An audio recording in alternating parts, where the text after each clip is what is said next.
এবার আমরা জানবো Dalton's atomic theory and modern atomic থিওরির মধ্যে কি ডিফারেন্স আছে। ডাল্টন অ্যাটমের ব্যাপারে বলেছে যে অ্যাটমস আর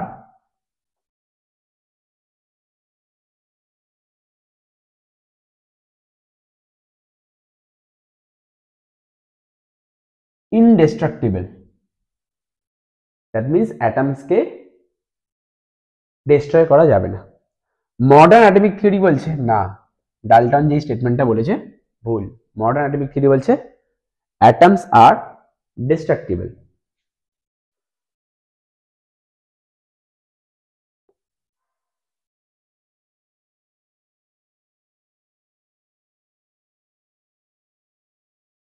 ডাল্টনের সেকেন্ড স্টেটমেন্ট কি?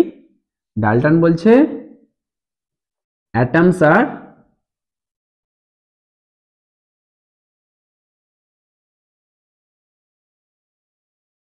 ইনডিভিজিবল, মানে অ্যাটমসকে ডিভাইড করা যাবে না। কিন্তু মডার্ন অ্যাটমিক থিওরি বলছে না, এই স্টেটমেন্টটাও ডাল্টন ভুল বলেছে যে অ্যাটমকে ডিভাইড করা যাবে। That means atoms R divisible. এবার অ্যাটমস তো ডিভিজিবল মানলাম, বাট অ্যাটমকে ডিভাইড করে আমরা পাবো কি? অ্যাটমসকে ডিভাইড করে আমরা তিনটে সাব অ্যাটমিক পার্টিকেল পাবো, একটা electron, proton and neutron.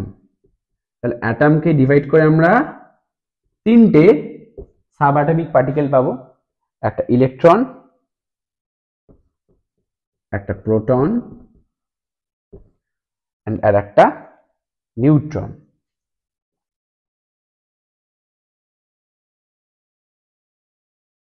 Clear? Dalton's atomic থিওরির থার্ড পয়েন্ট, ডাল্টন বলেছে সেম এলিমেন্টের অ্যাটম সবসময় সেম হবে। তাহলে অ্যাটমস অফ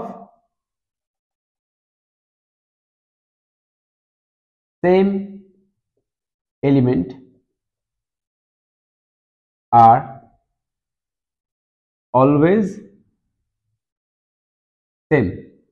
তাহলে ডাল্টন কি বলেছে? সেম এলিমেন্টের অ্যাটম সবসময় সেম হবে। মডার্ন অ্যাটমিক থিওরি বলছে না, ডাল্টন এই স্টেটমেন্টটাও ভুলই দিয়েছে। কি বলেছে? যে atoms of same element, atoms of same element may differ। তাহলে সেম এলিমেন্টের অ্যাটম হওয়া সত্ত্বেও অ্যাটমস ডিফারেন্ট হতে পারে। সেম এলিমেন্টের অ্যাটম হওয়া সত্ত্বেও অ্যাটমস ডিফার করতে পারে ইন কেস অফ আইসোটোপস।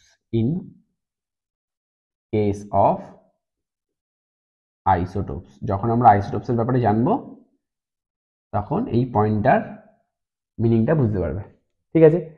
তাহলে ডাল্টনের অ্যাটমিক থিওরি আর মডার্ন অ্যাটমিক থিওরি কন্ট্রাডিক্ট করছে। ডাল্টন যা বলছে মডার্ন অ্যাটমিক থিওরি ঠিক উল্টোটা বলছে, তাই তো?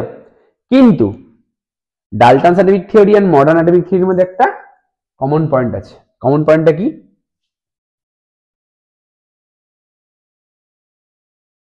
ডাল্টনস অ্যাটমিক থিওরি আর মডার্ন অ্যাটমিক থিওরির মধ্যে একটা কমন পয়েন্ট আছে। কমন পয়েন্টটা কি? দুটো থিওরি বলছে atoms are the smallest particle of element which takes part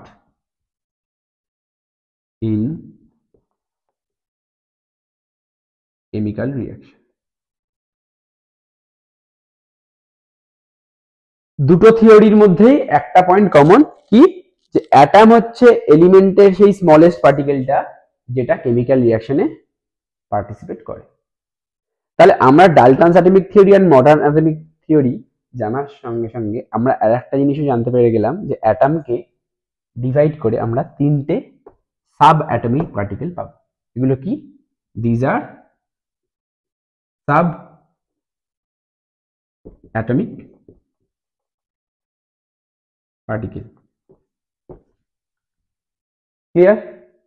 এই সাব অ্যাটমিক পার্টিকেলের নেচার নিয়ে আমরা নেক্সট ভিডিওতে ডিসকাস করব।